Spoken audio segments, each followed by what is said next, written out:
Tourism, Unearthing Sudan's Hidden Gems.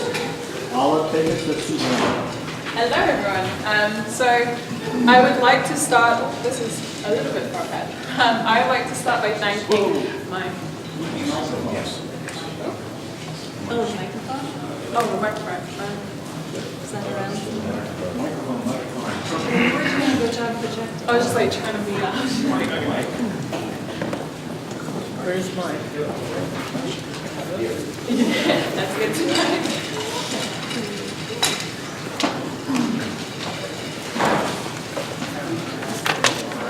I might be a bit loud. Is that okay?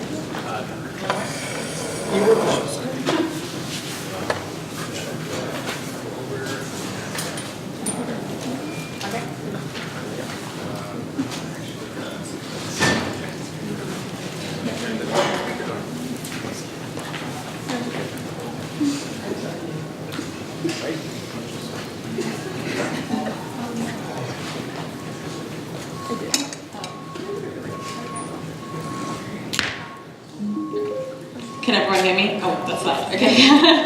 All right. Thank you guys for joining me today. I would like to start off by thanking my thesis committee for all their help and input throughout the last 2 semesters. I'd like to thank Margaret McFarland, who isn't here at the moment, but she actually took the chance to go and visit the site in Sudan. I'd also like to thank Human Khaliji, and I'd like to thank Professor Dupuy, and I'd really like to thank Anna van der Goot for being an amazing chair and giving me the chance to explore this in a creative way, but also bringing me back down to the realization that I am a real estate development student as well, and it needs to be feasible. And with that, I'd like to begin my presentation. This is cultural tourism for Elmahadi district, cultural district in Sudan, looking at unearthing Sudan's hidden gems. So I'd like to start by saying that when I first came to Maryland, I attended a lecture by Nomas, and one of the presenters showed a series of images of black architecture, and one of those images was the pyramids of Sudan. And for someone who goes to Sudan regularly, my family is from there, I'd never been to see it. And so that really started to spark the interest of wanting to learn more about my heritage and my culture, and wanting to use this thesis as an opportunity to do so. So Sudan is located in North Africa, around 7,000 miles away from Washington, D.C. It's where the 2 Niles meet, the Blue and the White Nile. And this thesis is really looking at a design development that is going to create an application of architecture that houses the history of the country, but makes way for the modernization of the city. So it is a place that can be celebrated by the people, it's a place that can be visited by the tourist, and it's a place that informs you about the country and everything that's happening now. It's a thesis that wants to invoke a very intimate relationship between the past, and these are the pyramids in Sudan, but also a relationship between this rapidly expanding urbanization in the city, and this is in cartoon. So I began by trying to understand what cultural tourism is and the difference between cultural tourism and tourism. So if you could raise your hands, how many of you know if there is a difference between cultural tourism and tourism? And if you do know it? Yeah? No? Sort of? Okay. So cultural tourism differs from tourism in the sense that you are trying to immerse yourself into the city and the life of the people that you are visiting. With regular tourism, you just go on holiday to a space that doesn't necessarily have that connection to the place that you're going to. So I read a thesis by Edward Ralph, who spoke about the 7 modes of outsiderness to insiderness, and how as planners and developers, we tend to look at design and development from the outside, this objective outsiderness, and we don't tend to create spaces that immerse you into the city fabric. So you have to, as a cultural tourist, you really want to have an empathy with the place that you're in, and you want to have this behavior that coincides with the people that you're around.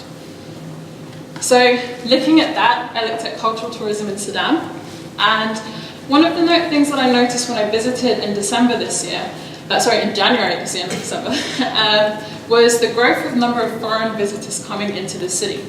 The government has promised to put $1 billion towards tourism for the next coming few years. and we are looking at over 1 million people visiting a country that in the last 2 or 3 decades has had a really strong negative association with it. The war in the West, the political instability, the separation of the South, making it no more the bloodiest country in Africa. But what you're seeing happening now is this positive opportunity that is sort of centered around the idea of tourism, because more people are starting to understand that this country has a lot to offer in terms of its history and its culture. More foreign investment is occurring. Recently, the United States has lifted all its sanctions from Sudan, and also the end of all these wars and bringing in more people to visit and seek these different opportunities to learn about the country. And so myself, when I visited, I learned about the culture and the heritage. I visit every year. January was the first time that I actually went to the pyramids, and I visited with a large group of the diaspora who through social media connected to learn more about their country. I immerse myself, as I do every time, into the people and into the landscape. And as you can see, these streets are filled with colour, filled with activity. And then understanding that the cultural significance of this country really goes back to the opposing forces that come together and join together to create an identity that is the Sudanese identity. And you see that through the geography, you see that through the way that people the native languages, and you see that through the different regions of the city, of the country, sorry. And so I looked at precedents that would inspire to create a presence in the place that they're in. This one precedent is in Kuwait. It is the Sheikh Abdullah Cultural Center, and it's a series of structures that are joined together with this beautiful canopy and this urban sort of street, pedestrian street in the middle. And these buildings sort of branch off of it and mimic the city of Kuwait and the old city of Kuwait. I looked again at Trans-Bay Transit Center in San Francisco. And really what stood out to me from this was the density of the high-rise buildings and then immersing a structure into it that is bringing a sort of a green cultural landscape into the midst of all these buildings. And finally, the most interesting one was the redevelopment of a slaughterhouse in Portugal into a cultural center, a series of small structures that again were bound together by this beautiful canopy that stretched for a couple of, it stretched for a few miles, I think. And you see that these were rehabilitated structures and some were new structures that were introduced. And so going into my site is located in Khartoum, in the city, the main city of Sudan. It's located at the confluence of where the Blue Nile meets the White Nile, and it's also on a land that has been developed and was originally proposed for a central business district. They wanted to call it the modern Dubai of Africa. Looking at the site in itself, it already has great access, vehicular access to it, 2 main roads that bridge the gap between the 3 cities, but also these smaller inner roads that bring you close to the site. But there's also been a lot of proposed for transit. So there is a proposal to bring back the tramway that was there in the 1950s and taken out. And the tramway actually stops really close to where my site is and connects you to the airports. And there's also a proposal for a more efficient water transportation system. And as part of my proposal, I introduced the water transportation system coming down to my site and connecting to the new proposed airport. And lastly, I looked at the green park systems and the agriculture. My site is really sort of confined around these beautiful agricultural landscapes, but if you can see from the map, there's not a lot of green spaces. And that's because in Sudan, as more people move into the city, more of the green landscapes are sort of given away to build these high-rise buildings. So I want to go through my design development, and I have some of them up on the board and through the presentation. And so the design development really was trying to embrace the authentic culture of the city, but also bridge in the new age of modern technology and modern design. So I began through the design process by looking at the building typologies of the different regions of the country.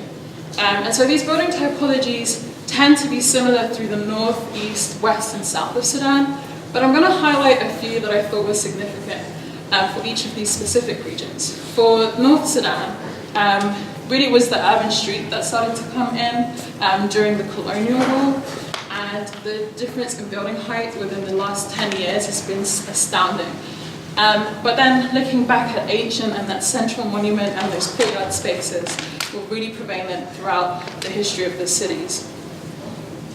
In East Sudan, it looked at the geography and how the landscape changes and how these buildings start to adapt to the different climates and the different landscapes and the different topographies, but also looking again at central monument structures and little formal clusters that made it easy to walk around and for people to communicate with one another.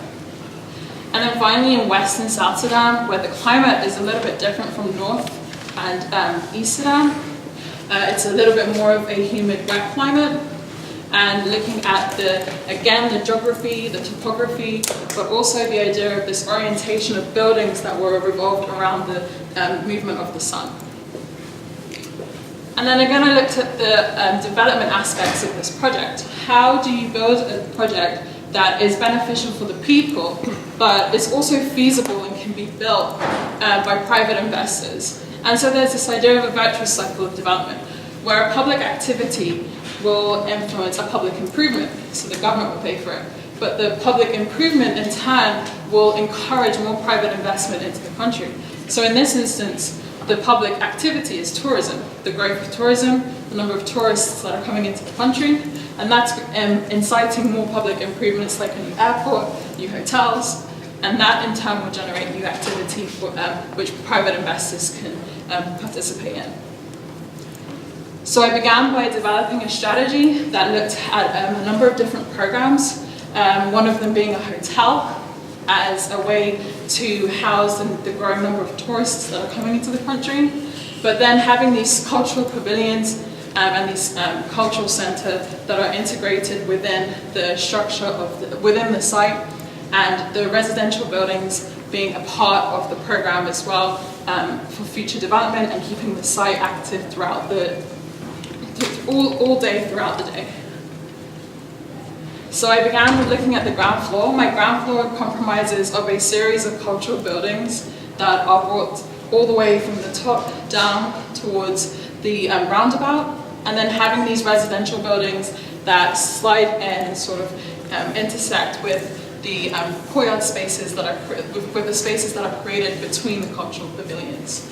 I looked at water strategies as well towards the waterfront, because views to the water are very important. Having spaces for seating, having places that could become an amphitheater and looking out into the water.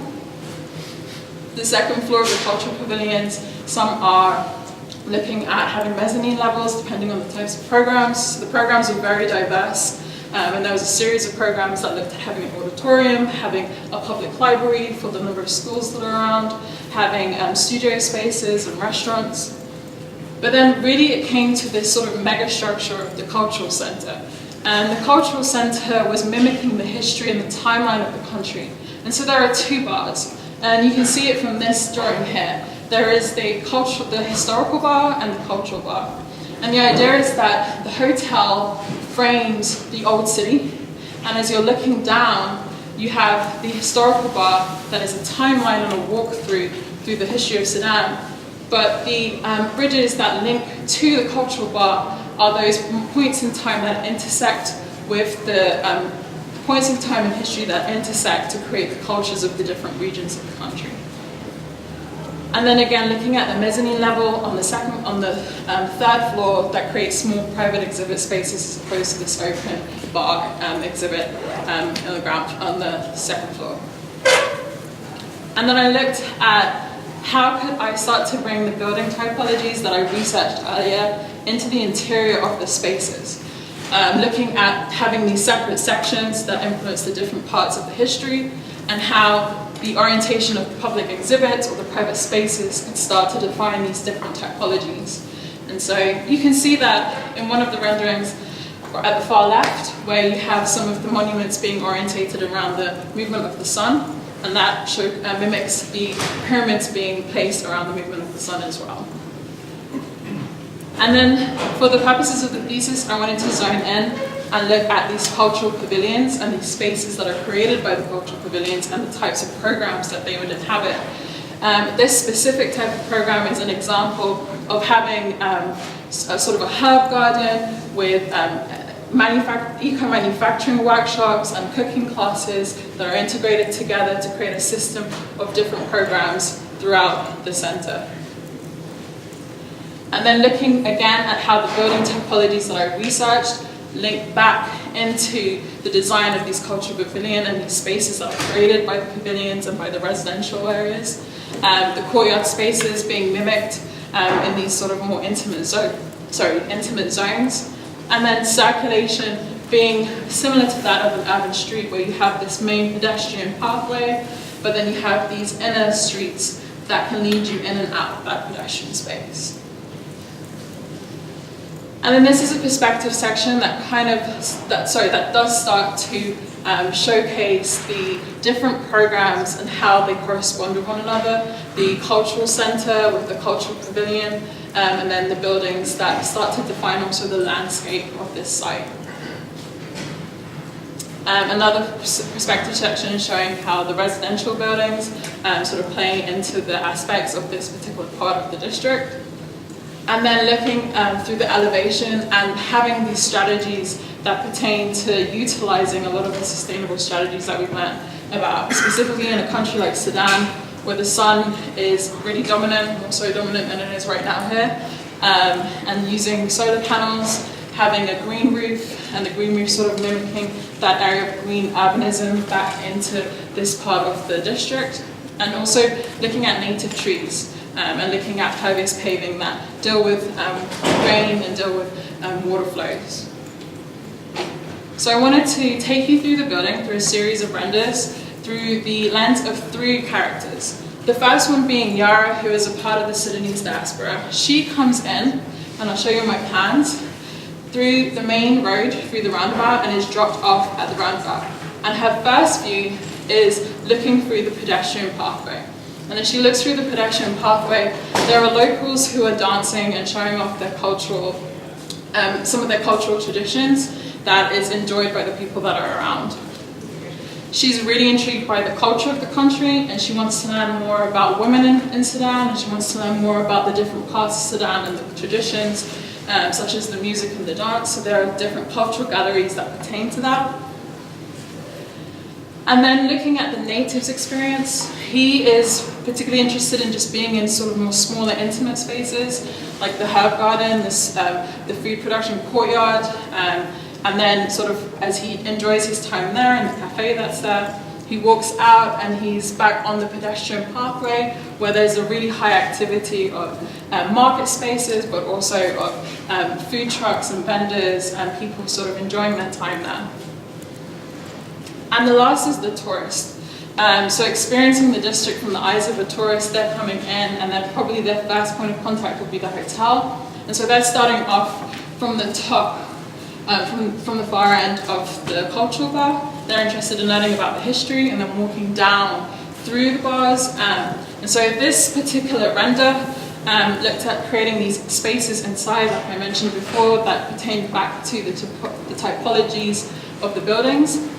Creating light wells that are mimicking the way that the sun moves and highlighting the structures and the megastructures inside these exhibits.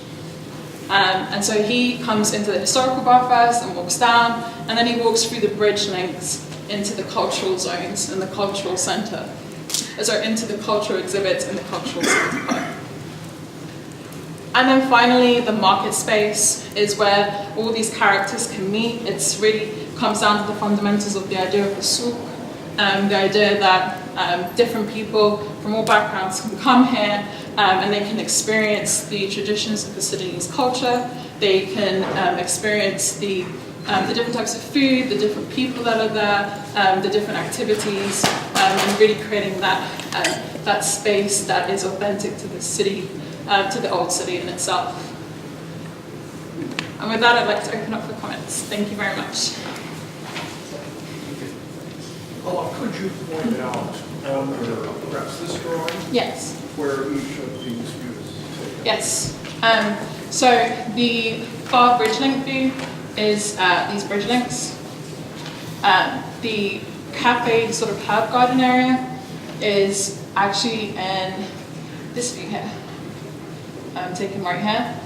The historical bar, and that sort of showcases ancient Sudan, is taken up here at the beginning of the timeline, at the beginning of the bar. And the pedestrian pathway is that really big main pedestrian street in the middle. And the market space is that open space that has that correlation with the water taxi port. And yeah, and these cultural bars right at the bottom are taken within these private exhibit spaces within the cultural bar. I may be alone in this, but I'm having trouble sorting out the very powerful pair of bars and their presence in this plan, the cultural pavilion plan. It's really lightly dashed on, but you can probably see it in this one here. Yeah, you see it, it's sitting right on the bottom. Yeah. I think it would be You can use this section also. yeah. Down here. The sections down here, yeah. So these are the cultural bars, and then the blue is the pavilions underneath it. I guess this is on the verge of a comment about the architecture, is that I would look for, given the power of the parallel walls that make the bar, and in turn the powerful space, central space that you make between the bars, I would look for in the sections more presence of the walls of the bars than I see. I think that's why I was a little bit confused. So maybe you could explain what the architectural language is of those walls. So these walls, so they are it's a facade that is placed to separate. So you can actually see it in this elevation, which ties in the cultural bar with the rest of the district. And below it are the cultural pavilions that are these separate structures that are placed. Can you talk about the surface? What's the very I wanted to highlight the cultural bar as being this sort of separate center as opposed to the pavilion structures. The pavilion structures are made of concrete, which is a common material used in Sudan, whereas the top structure uses a facade that highlights like a ribbon effect that goes throughout the site and connects them. You can see it, yeah, you can really see it. This was a working model. So the pavilions are sort of sat on the ground floor, and they're these separate structures where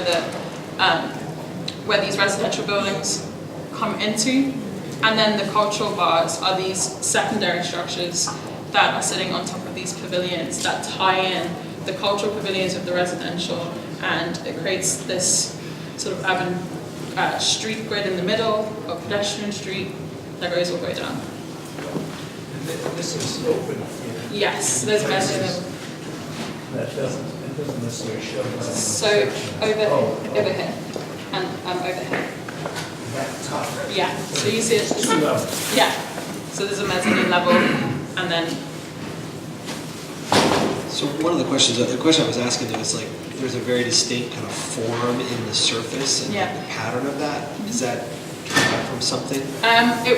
I originally looked at the types of materials that I've used in Sudan, particularly cotton and bamboo, but I wanted there to be a mimic of that. I just wanted the pattern to be separate. I wanted the pattern to show the separation of the cultural bar from the cultural pavilions. So I just looked at facades that were separating the two. I just would say that I think there's some really interesting things happening, and there's like some of these perspectives that like there's a kind of seductiveness to even the scale of it, and that surface. It really intrigues me. I'm having a really hard time with the plan, just the form of it, and how it would really feel, and the scale of it, and how these bars relate to the pieces that are underneath, and how they relate to these taller towers. There's just something about it that feels very unresolved to me, but I'm really intrigued by the kind of materiality, the characteristic of it. It feels like you're getting some of that right. You know, some of the the texture and the feel of the place.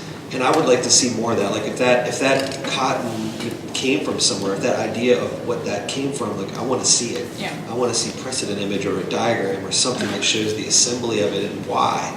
Because I think that's the power of what you're talking about, is infusing something here and making it feel distinctly here, distinctly Sudanese. Great renderings. I think your renderings are quite evocative, especially that last one you showed. It's smart to, using your assets to sort of help enhance the ideas you're trying to talk about.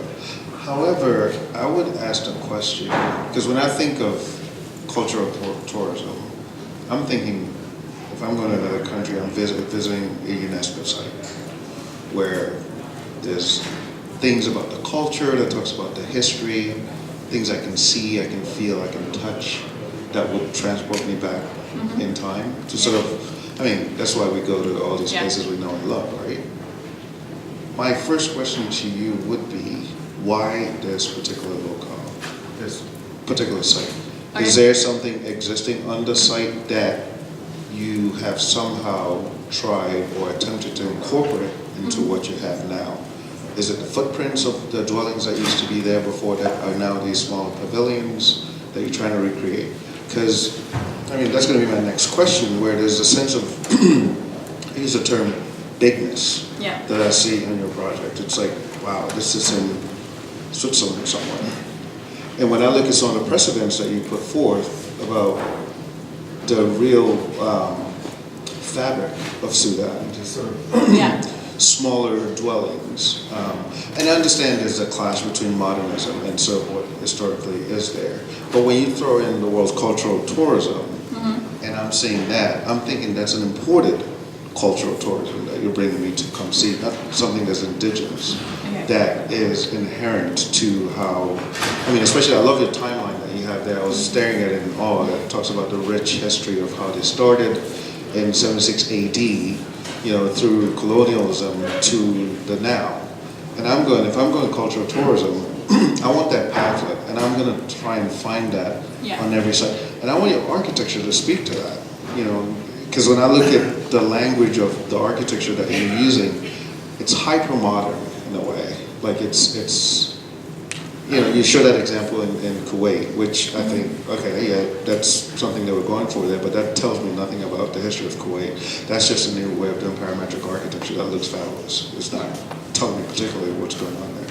So I wonder, and then again I go back, if you could diagram out, for example, on this plan, what used to be there historically, and why that site is important, not just because it's the confluence of the Blue and the White Nile, and it's just very precious land that's on the peninsula, because that's going to be like a lot of developers are going to be clamoring for that.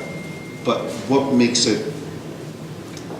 This particular site was originally proposed to be a central business district. It is a developed site that they didn't get funding to develop. I really like this site because of its access to the water, but also because as you look in one of my maps, it actually you're looking into the old city, and it connects the old city to the new city, and so you can see it there. So the old city is Underman, right up there, and the new city is Khartoum, and it's that middle ground between the two. So I bet you if you did a little more research into how this place came to be, which is not unusual when you look at other cities, you look at Paris and Rome and cities in Germany, how they sort of start around the confluence of rivers. Look at Paris, it starts as a small little enclave and it sort of grew outwards. Because this is at a confluence, I bet you if you did more research, the city probably started here, because of the waterway that sort of is going by. This has got to be historically an important point within the city, and I wonder if you dug more, if it might influence actually what you choose to bring here. Not a 50-story hotel or not a 25-story residential. The scale will be tempered.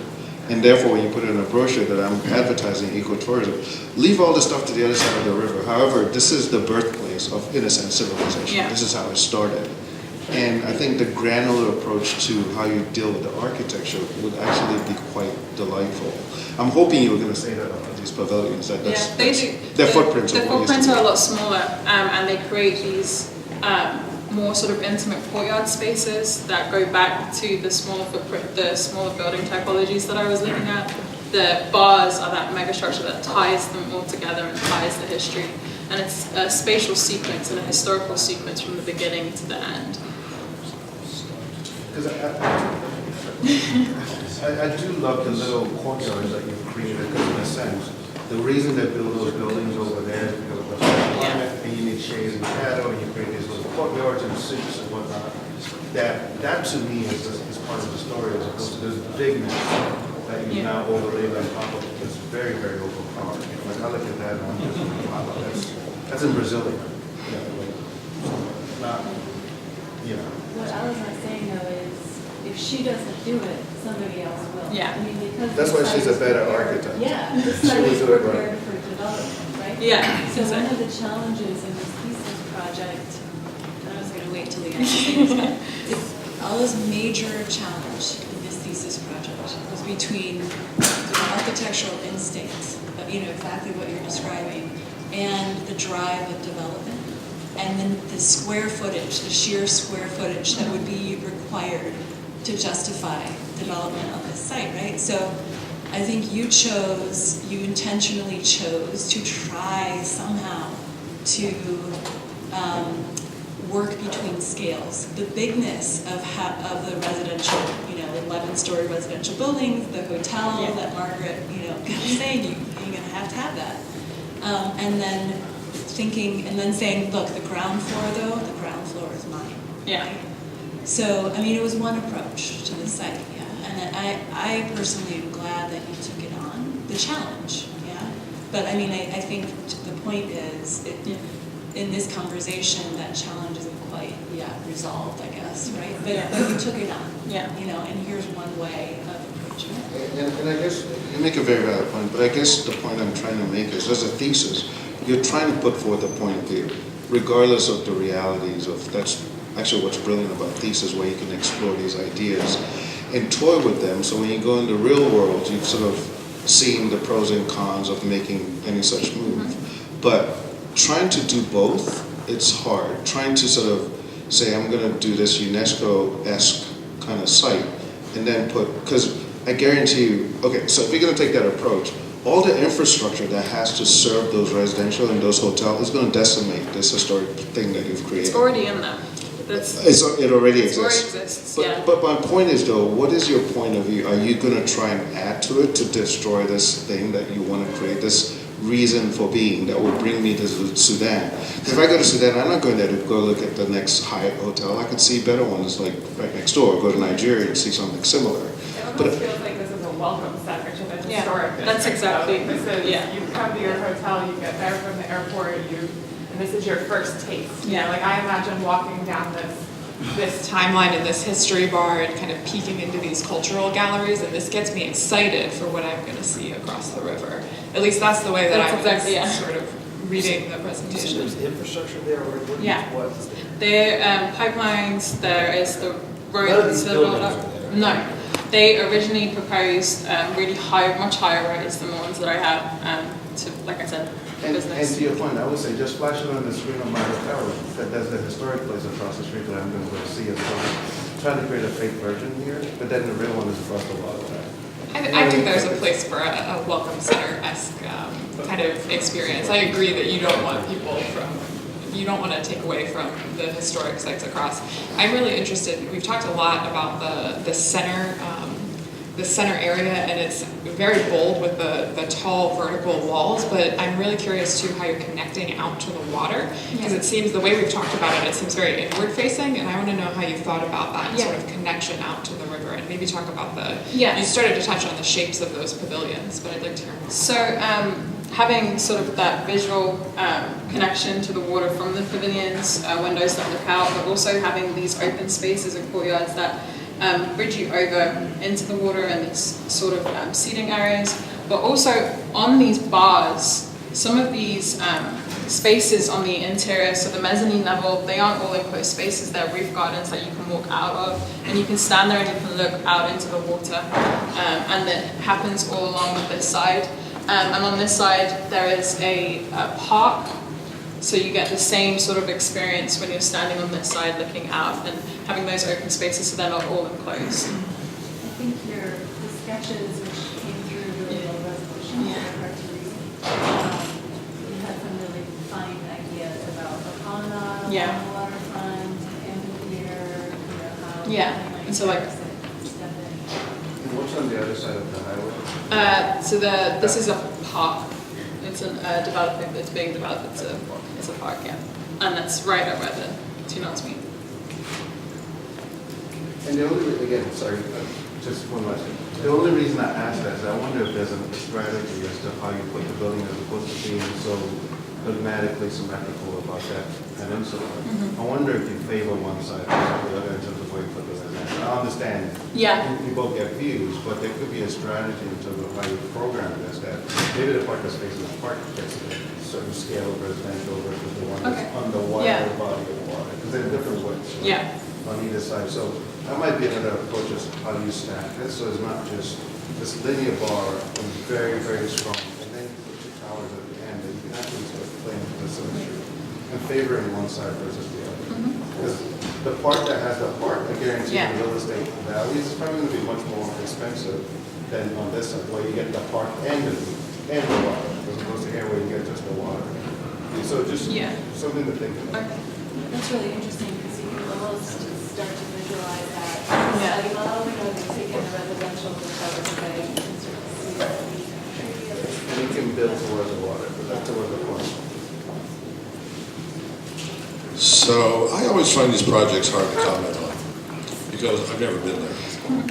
And I always find it difficult when the author of the scheme knows a lot more about the place than I do. You know, we do work outside of Washington, but not in Sudan. And I even have to go to Big Timber, Montana to understand that place. And so it's always difficult when you know so much more about it than I do. And on top of that, well, I think, you know, the words that have been used by my colleagues are things like intriguing. It is so diagrammatic at this point for what I would hope a master's thesis would be. And it just makes it hard for me to really understand what this looks like, how it relates to anything else that's nearby. Are these towers the tallest ones there? Yeah. Are these towers consistent when I go across the river? Am I finding, you know, urban landscape that looks like this with towers? I can't relate it to anything else. There's nothing that shows up in your drawings that shows me that. Well, I think that the little vignettes are intriguing. You know, years ago when I was studying urban design, there were a number of different books about it being written. Colin Rowe and Fred Coder wrote Colossus City, which was a very precise book about urbanism, about formal urbanism. And about the same time, there was a book called Townscape that came out. And it was really nothing but vignettes, handwritten, hand-sketched vignettes of spaces with a lot of people in them. Basically saying, look, the people look happy, the space must be good. And I think that's always not quite enough. So when I see something like this and it's just filled with people who, from my eye at this point, are in the way of the architecture, I want to see more about what the architecture is. I would try to thin that stuff out and really show more about the buildings. So, I don't know much about the site, I don't know much about the city. I tried to put this in a building perspective. This sort of idea of a big box that you move through. And I'm wondering, is this more like a John Nouvel's Cape Bromley, where you move through it and you go and there's events sort of along the way? Is that a precedent for you? Yeah, that and the Las Ramblas street in Spain. So you kind of walk along and you can see people dancing, and then again, sort of in that view, having sort of this open market spaces and. Right. there's activity And happening. is this mostly about lateral movement, and then you sort of get on this, Promenade. sort of a right hallway? Yeah, so I had a circulation sort of in the pavilion spaces, that there was that main promenade that lets you walk through, but then you have these sort of little inner streets that you can get in between and walk into these spaces from the water park or from the highway. Right. Well, it took me a while to get to that drawing, and I'm glad you have that, but that was what we were all in the dark on. I guess my question is, what is meaningful about these forms, and how do we create architecture that's somewhat reflective of what's going on in them? With Novelle's building, the form of the box was about the objects that were within it, and you probably have some of that. You picked a very, this triangular site with a big center. It really it forces your hand, unless you can act against it to kind of, because I'm not sure there's equality there. Is there? Should those bars be the same? Should they look the same width? Culture versus history? So yes, the idea is that we're looking for, clues, right? Mm-hmm. And so I wonder if it needs to go further in that way. So, not to pile on, but I think you chose the wrong site. And when you described this as Las Ramblas, that's when I think you put a dagger through me. Because Las Ramblas isn't a place in and of itself. It's a spine that goes through the city and goes through lots of different neighborhoods, from the Gothic section through the expansion and beyond. And your pedestrian street is separated from all of the neighborhoods by two very wide rivers, and a water taxi is not a connection, and a view across the river isn't a connection. And so, you talked about the cultural tourism. I think this project, absent all the ancillary tall development, you should have found 6 blocks in the heart of the city somewhere to renovate and redevelop and stick it in, so people could go out and really explore the culture, where there are herb gardens and markets and cafes, rather than create a theme park of it. That said, again, this is an architecture school, so let's talk about the architecture. And there's some remarkable similarities and themes going through all the projects we've seen so far, which is connection to water. There's bridge aspects. There's the kind of secondary bridges here versus the circular jogging path we saw at the beginning of the day. And the one thing I'll say is that while this project, it bears all. It's there. It's one idea. You see it. You understand it. I like the complexity of this one, and that your cross bridges are at different angles, and they go through your cultural and historic bars is way more interesting than taking a circle and putting it on top of everything. And I think that's something that a lot of people were looking for in that first project, and you've created it.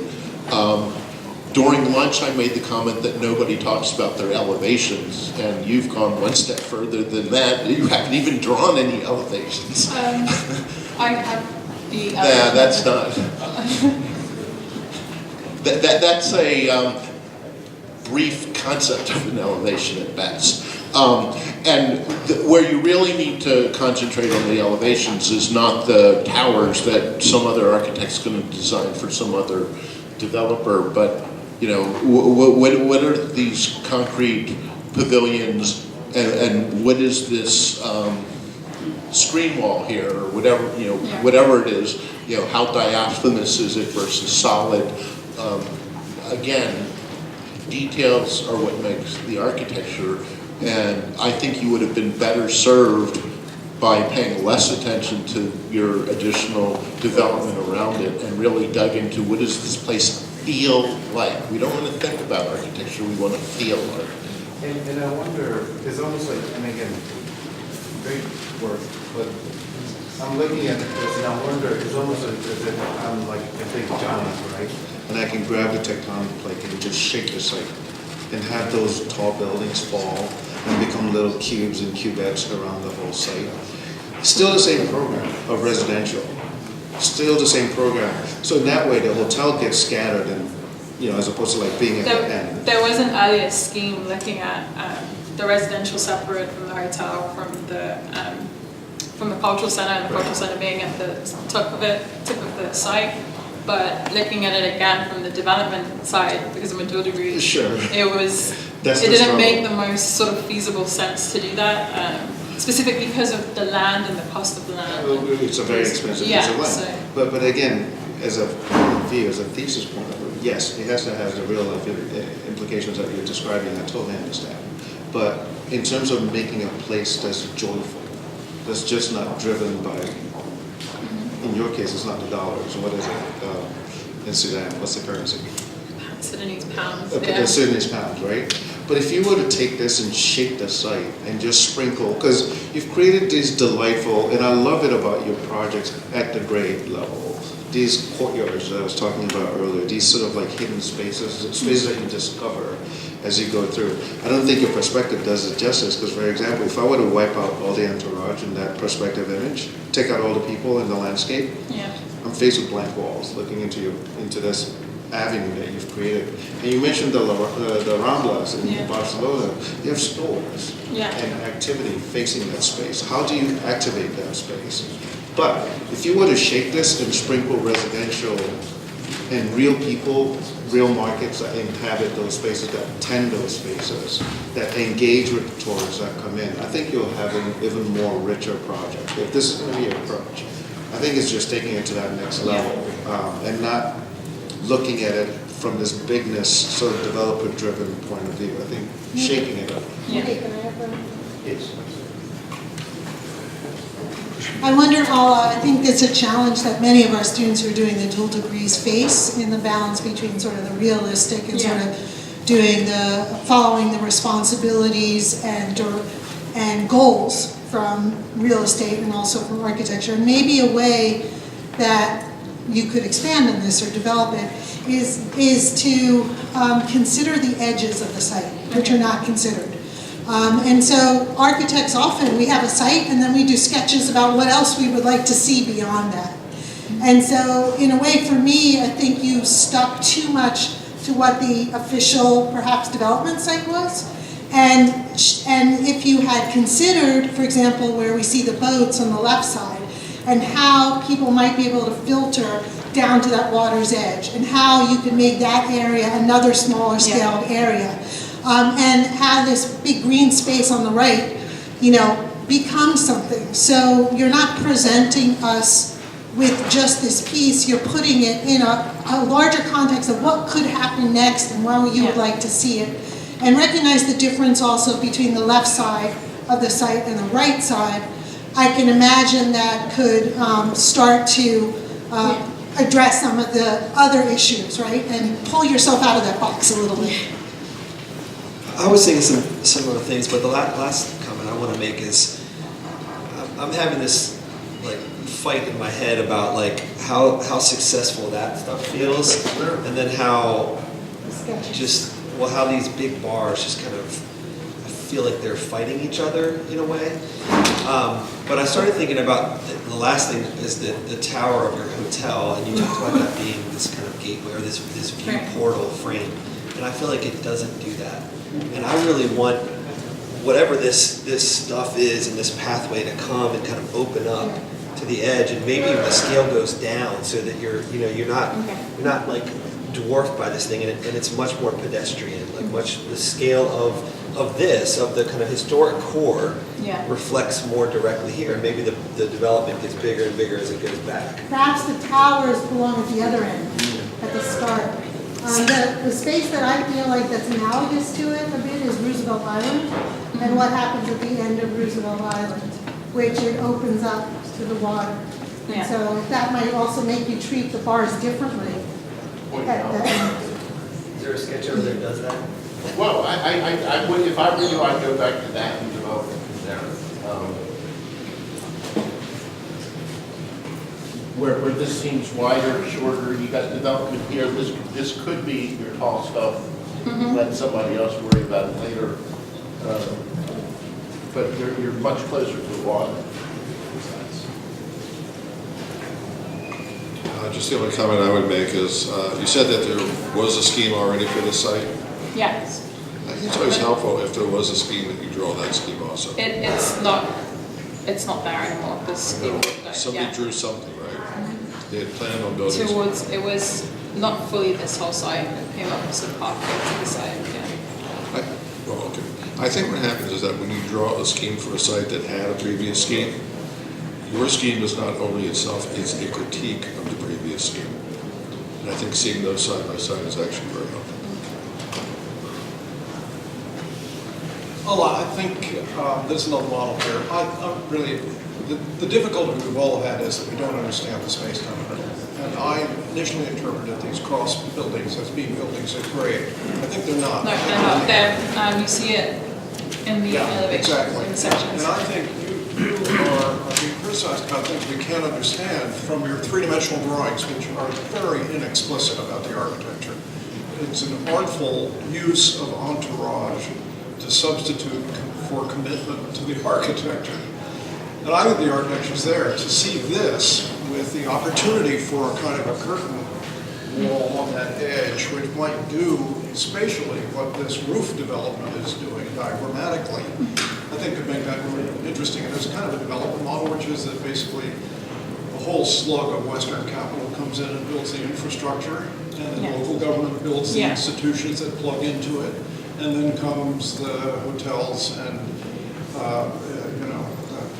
visitor living, long-term visitor living in the buildings that you're very vaguely indicating there. I think if you were a little bit more explicit about many of the aspects of what you know is there, I think you could have avoided some of these other interpretations along the line. Because I think the idea is quite sort of interesting as a development line. Can you talk a little bit about the green spaces? Yeah. You mentioned the fact that it doesn't exist, but then I look at your perspective and I see layers. Yeah, which means with the roof. The roof and how it goes all the way down. Yeah, so the roof, the idea was that because the city is now getting more urbanized and more high-rise are coming in and taking away from the green spaces, it's having green spaces that are slightly higher and elevated.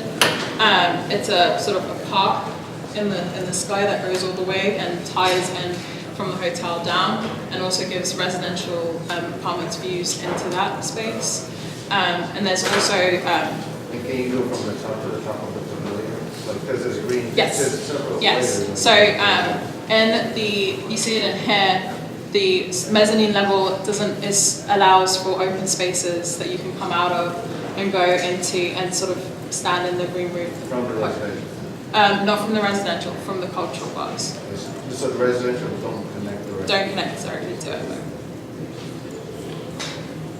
I think we spent a little bit of time talking about the scheme on the right where the residential development is to the south of the site. And I think if the goal was to make the most clear kind of cultural visitor center ever, then maybe that would have been a scheme that would have stuck. But I actually appreciate the kind of combination of the living and the visitor space here, because I think the idea of this thesis was sort of entwining those two things. And I think if you separate this site like you had over on the right, it would be a lot harder to make that argument that you're really kind of tying those two things together. I think the challenge of this that we've all sort of touched on is the scale. I mean, it's really huge. But I think you're starting to get at an interesting idea of sort of snaking this cultural center throughout the residential.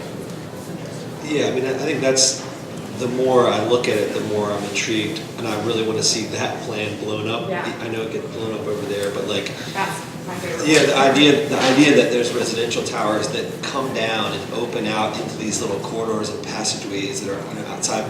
It's just that then, and because it's drawn so lightly, you can't see it. But if you understand this kind of these big datum lines, it just feels like it it kind of short circuits the beauty of those little found spaces that you've created. Did you consider taking those two bars rather than being parallel and actually moving them out? Did you consider taking the two bars and moving them out to essentially push them out to the water's edge? And then put the big mass of buildings in the middle, which are then still crossed by your paths. And by doing that, you bring history and culture together at the apex of the pyramid at the top, and then move those other two buildings to the Or end. maybe And it's you might- asymmetrical. Maybe one of them goes to the outside, Right. one goes inside. And one It goes- differentiates the culture versus. Yeah, I just thinking about, and then my other question is, what's the elevation section from the shore on one side to the other side, which is to say, getting back to our water issue, and what's the flooding parameters? It doesn't flood because it's the been raised. Okay. Yeah. So the site it used to get flooded, but it got raised, and so it's about a 12-foot raise, so it doesn't flood. I think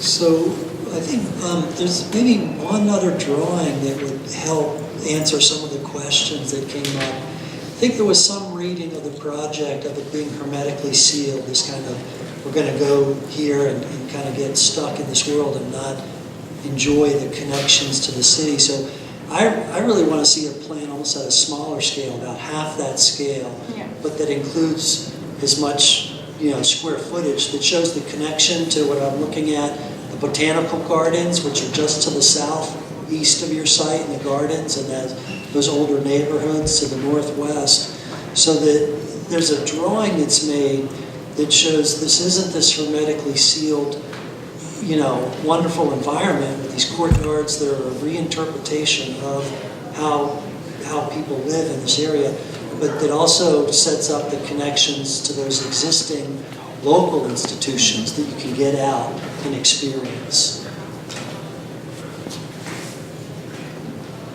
So if you're trying to integrate this with the residential stuff, as somebody suggested, I don't understand what drove all of these arbitrary angles. And that's not to say I don't like them. I mean, maybe it's just you as the architect and sculptor, but this one is dying into a building, this one's going nowhere. Are they pointing to stuff They're out? pointing to views so across the water. You should have done a diagram to show that. You should have reinforced it with double alleys of trees across your site and really made it something. And then, is anybody else troubled by this notion of culture and history are two different things? I mean, it seems that they're totally interconnected and intertwined. So the next time you can... You can't divorce one from the other. So why did you? I didn't divorce it in a way. I had the ideas that the history and parts of the history of the country influenced the culture that we see today. So the bridge links was that metaphor that was that point in time that created it. Yeah. The political history. Yeah. And the cultural traditions. Exactly. Great. So I think this was a really great conversation about some of the challenges of the thesis. And for the first time, I realized it really obviously that I would say your thesis project was a project that was about urbanism. It was an urban design project, probably more than an architecture project. And I think you were battling with that the whole thesis project. But you did want to design this building, the two bars, but at the end of the day, because of your dual degree and because of an interest in creating urbanism, you focused on the urbanism. And I totally agree that zoomed out context drawing, maybe a figure ground that shows the void spaces, and sort of designing some of the edges of your site when you made that comment. I think those are really helpful comments. I would say, though, in terms of urban design, while you didn't really develop the elevations, you didn't necessarily get to the structural logics or the tectonics, maybe even the materiality, I do think what you did masterfully was create a kind kind of urbanism on the ground floor level, and I think you developed that in good detail, on that detailed plan. You started working through how people would move through those spaces, how the different programs would come together, and how your choice to weave the really large scale of those residential towers and the small scale of the pavilions, how that played out.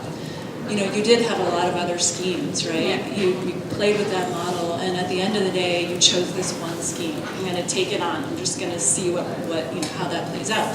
And I think that zoomed-in plan drawing is probably the best drawing in terms of, you meeting that challenge, trying to work that out, and what does it mean for urbanism.